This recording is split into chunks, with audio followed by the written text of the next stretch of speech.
আসরের নামাজের পর এই ছোট্ট ইস্তেগফারটি ২১ বার পাঠ করুন। ইনশাআল্লাহ আল্লাহ তাআলা আপনাকে ১৩টি পুরস্কার দান করবেন। তার মধ্যে সবচেয়ে দামি পুরস্কার হলো আপনার জীবনের সকল গুনাহ আল্লাহ তাআলা মাফ করে দিবেন। সুবহানাল্লাহ।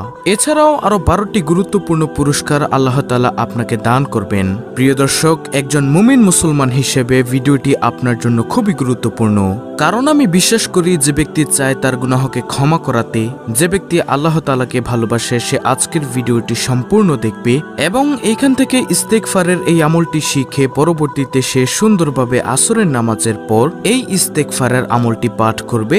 ইনশাআল্লাহ আল্লাহ তাআলা তাকে ১৩টি পুরস্কার দান করবেন। সবচেয়ে বড় পুরস্কার দান করবেন সেটা হলো তার জীবনের সকল গুনাহ ক্ষমা করে দিবেন। আল্লাহু আকবার। এবং পূর্ববর্তী গুনাহের সমপরিমাণ নেক তার আমলনামায় যোগ করে দিবেন ইনশাআল্লাহ। তাহলে চলুন আলোচনা শুরু করা যাক। প্রিয় দর্শক, এই জীবনেতে গুনাহের কাজ আমরা কম করলাম না। এই গুনাহ করার সত্ত্বেও একটি দিনও আমরা ২ ফোঁটা চোখের পানি ফেলে আল্লাহর দরবারে কোনোদিন বলিনি যে, হে মাবুদ, তুমি আমাদের জীবনের সকল গুনাহ ক্ষমা করে দাও। অথচ একটি পাথর কোনো গুনাহ না থাকার সত্ত্বেও সে কাঁদতে কাঁদতে একেবারে চোখের পানি দিয়ে নহর বানিয়ে ফেলেছিল। হযরত মুসা আলাইহিস সালাম একদিন এক ময়দান দিয়ে যাচ্ছেন। পথিমধ্যে যাওয়ার সময় তিনি দেখলেন একটি পাথরের মধ্য থেকে কান্নার আওয়াজ আসছে। তখন তিনি ওই পাথরকে জিজ্ঞাসা করলেন, হে পাথর, তুমি কেন কাঁদো? অনেকে প্রশ্ন করবে, পাথর আবার কিভাবে কথা বলে? প্রিয় দর্শক, আল্লাহ তাআলা যদি চায় সকল কিছুই সম্ভব।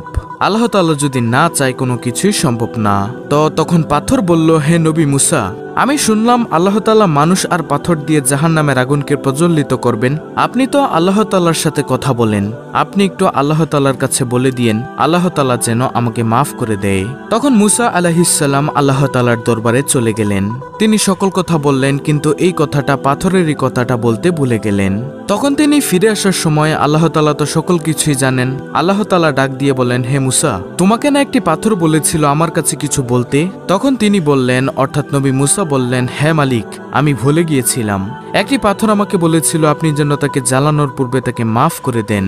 তখন নবী মুসা আলাইহিস সালাম বলেন, হে মালিক, আপনি তাকে মাফ করে দেন। তখন আল্লাহ তাআলা বলেন, হে নবী মুসা, তুমি তাকে গিয়ে বলে দিও আমি তার কান্নার বদৌলতে আমি তাকে মাফ করে দিয়েছি। তখন নবী মুসা আলাইহিস সালাম এই কথা শুনে তিনি আবার সেই ময়দান দিয়ে যাচ্ছেন, সেই মাটি দিয়ে যাচ্ছেন। তখন সেই পাথর নবী মুসা আলাইহিস সালামকে জিজ্ঞাসা করল, আপনি কি আল্লাহ তাআলার কাছে কিছু বলেছিলেন? আল্লাহ কি আমাকে মাফ করেছে? তখন মুসা আলাইহিস সালাম বললেন, হে পাথর, তোমাকে আল্লাহ তাআলা মাফ করে দিয়েছে। তোমার কান্না আল্লাহ তাআলা অনেক পছন্দ করেছেন। তখন মুসা আলাইহিস সালাম এই কথাটুকু বলে তিনি আবার চলে গেলেন। কিছুদিন পর আবার নবী মুসা আলাইহিস সালাম তুর পাহাড়ে আল্লাহ তাআলার সাথে কথা বলতে যাচ্ছিলেন। এমত অবস্থায় দেখেন পাথর এবার কাঁদতে কাঁদতে পুরো নহর তৈরি করে ফেলেছে। তখন মুসা আলাইহিস সালাম বললেন, হে পাথর, তোমাকে তো আল্লাহ তাআলা মাফ করেই দিয়েছে, তারপরও তুমি কেন কাঁদো? তখন সেই পাথর উত্তর দিল, এটা সারা দুনিয়ার মানুষের জন্য, মুসলমানের জন্য একটি এলাম স্বরূপ। তখন এই পাথর বলল, যে কান্নাকে আল্লাহ তাআলা এত পছন্দ করেন, যে কান্নার কারণে আল্লাহ তাআলা আমাকে মাফ করে দিয়েছেন, আমি বুঝতে পেরেছি আল্লাহ তাআলা কান্নাকে অনেক পছন্দ করেন, তাই আমি আরো বেশি বেশি কান্নার পরিমাণ বাড়িয়ে দিয়েছি। সুবহানাল্লাহ, আল্লাহু আকবার। হ্যাঁ প্রিয় দর্শক, কান্নার এতটাই দাম। প্রিয় নবী সাল্লাল্লাহু আলাইহি ওয়াসাল্লাম বলেন, আমার কোন উম্মতের গাল বেয়ে যদি ১ ফোঁটা চোখের পানি ফেলতে পারে, সেই পানি জমিনে পড়ার আগেই তার সকল মনের আশা পূর্ণ করে দেওয়া হয় এবং সকল গুনাহ মাফ করে দেওয়া হয়। আল্লাহ তাআলা এতটাই ভালোবাসেন। হাসরের ময়দানে যখন জাহান্নাম দৌড়িয়ে আসবে সমস্ত গুনাহগারকে ধ্বংস করার জন্য, তখন আল্লাহ তাআলা ফেরেশতাদেরকে বলবেন, হে ফেরেশতারা, আগে আমি বিচার কার্য শেষ করে নিই, তোমরা একটু পানি ছিটিয়ে দাও। জাহান্নামের গায়ে তখন পানি ছিটিয়ে দেওয়া হবে এবং জাহান্নাম দ্রুত পিছনে চলে যাবে। আর সেই পানিটি হলো বান্দাবান্দি যে দুনিয়াতে আল্লাহ তাআলার দরবারে কেঁদেছে, সেই ১ ফোঁটা চোখের পানি। হ্যাঁ প্রিয় দর্শক, চোখের পানির এতটাই দাম। আমাদের প্রিয় নবী সাল্লাল্লাহু আলাইহি ওয়াসাল্লামের কোনো গুনাহ নেই, তারপরেও তিনি দৈনিক ৭০ বারেরও অধিক তওবা ইস্তেগফার করতেন। অথচ আমাদের কোনো গুনাহের শেষ নেই। আমরা একটুও ভয় করি না আল্লাহ তাআলাকে, ভয় করি না আল্লাহ তাআলার ওই কঠিন আযাবকে। প্রতিনিয়ত আমরা গুনাহ করেই যাচ্ছি। তাই আজকের ভিডিওতে আমরা যে আমলটি করার কথা বলবো, উক্ত আমলটি আমরা সুন্দরভাবে শিখে আল্লাহর দরবারে উক্ত আমলটি আমরা করব। আল্লাহ তাআলা আমাদের সকল গুনাহ ক্ষমা করে দিবেন ইনশাআল্লাহ। নবীজি সাল্লাল্লাহু আলাইহি ওয়াসাল্লাম হাদিসের মধ্যে বলেন, হে আমার উম্মত, তোমরা যদি গুনাহ না করতে এবং গুনাহ করে সাথে সাথে আল্লাহর দরবারে ক্ষমা না চাইতে, তাহলে আল্লাহ তাআলা তোমাদেরকে উঠিয়ে নিত। আল্লাহ তাআলা দুনিয়াতে এমন একদল জাতি প্রেরণ করত যারা গুনাহ করত এবং আল্লাহ তাআলার কাছে সাথে সাথে ক্ষমা চাইত। প্রিয় দর্শক, ক্ষমাকে আল্লাহ তাআলা এতটাই প্রাধান্য দিয়েছেন, এতটাই ভালোবাসেন। তাই আসুন আজকের এই আমলটি আমরা মনোযোগ সহকারে শুনি। তো এখন হলো কোন সেই আমল এবং এই আমলটি করার নিয়ম কানুন কোনটি। দর্শক, দিনের সময়ের মধ্যে একটি গুরুত্বপূর্ণ সময় হচ্ছে আসরের নামাজের পরের সময়টুকু। এই সময়ে আল্লাহ তাআলার দরবারে কোনো বান্দা বান্দি যদি কিছু চায়, আল্লাহ তাআলা সাথে সাথে তার আশা পূর্ণ করে দেন। সুবহানাল্লাহ। তো আজকের ভিডিওতে যে আমলটি করার কথা বলবো, আমলটি করার জন্য আপনাকে সর্বপ্রথম পবিত্রতা অর্জন করতে হবে। আর পবিত্রতা হলো ঈমানের অঙ্গ।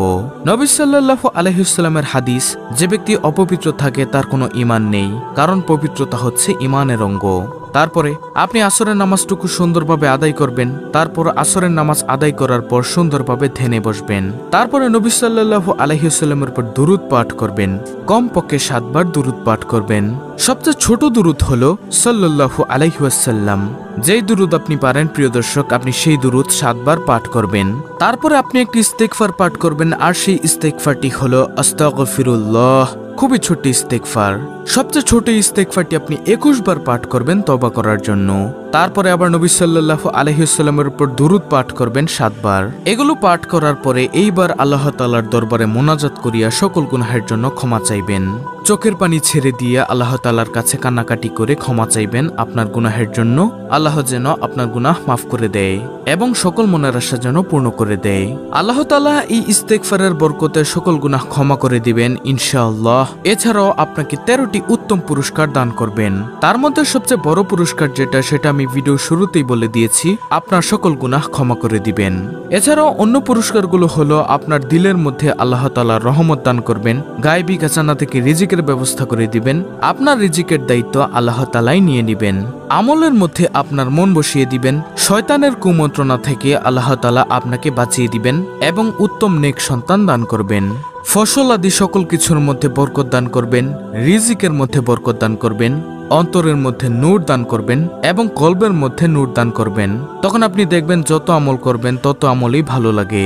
ওই যে সকল গুনাহ ক্ষমা হয়ে গেছে এবং শয়তান আপনার অন্তর থেকে চলে গেছে, আর তাই আল্লাহ তাআলা আপনাকে এই ফজিলত দান করেছেন। আর সবচেয়ে উত্তম পুরস্কার যেটা, সেটা হলো আপনার জীবনের সকল গুনাহ আল্লাহ তাআলা ক্ষমা করে দিবেন এবং পূর্ববর্তী গুনাহের সমপরিমাণ নেক আপনার আমলনামায় যোগ করে দিবেন। হ্যাঁ প্রিয় দর্শক, ইস্তেগফারের কারণে এগুলো সম্ভব, কারণ আপনি আল্লাহ তাআলার কাছে কান্নাকাটি করে ক্ষমা চেয়েছেন ইস্তেগফারের মাধ্যমে। তাই আসুন আমরা উক্ত আমলটি করে আল্লাহ তাআলার দরবার থেকে সকল গুনাহ ক্ষমা করিয়ে নেই। আল্লাহ তাআলা আমাদের সকল জানা অজানা, ইচ্ছাকৃত অনিচ্ছাকৃত সকল গুনাহ মাফ করে দিবেন ইনশাআল্লাহ। তো প্রিয় দর্শক, এই ছিল আমাদের আজকের ভিডিও, অত্যন্ত গুরুত্বপূর্ণ একটি ভিডিও। ভিডিওটি ভালো লাগলে অবশ্যই চ্যানেলটিকে সাবস্ক্রাইব করে পাশে থাকা বেল বাটন অল বাজিয়ে দিবেন। ভিডিওটিতে একটি লাইক দিবেন এবং কমেন্টে আমিন লিখবেন এবং অন্য মুসলিম ভাই বোনদের কাছে ভিডিওটি শেয়ার করে দিবেন, যেন তারাও দেখে শিখে এই ইস্তেগফারের আমলটি করতে পারে। আল্লাহ রাব্বুল আলামিন আমাদের সকলকে ইস্তেগফারের আমল করে গুনাহ মাফ করিয়ে নেওয়ার তৌফিক দান করুন। আমিন।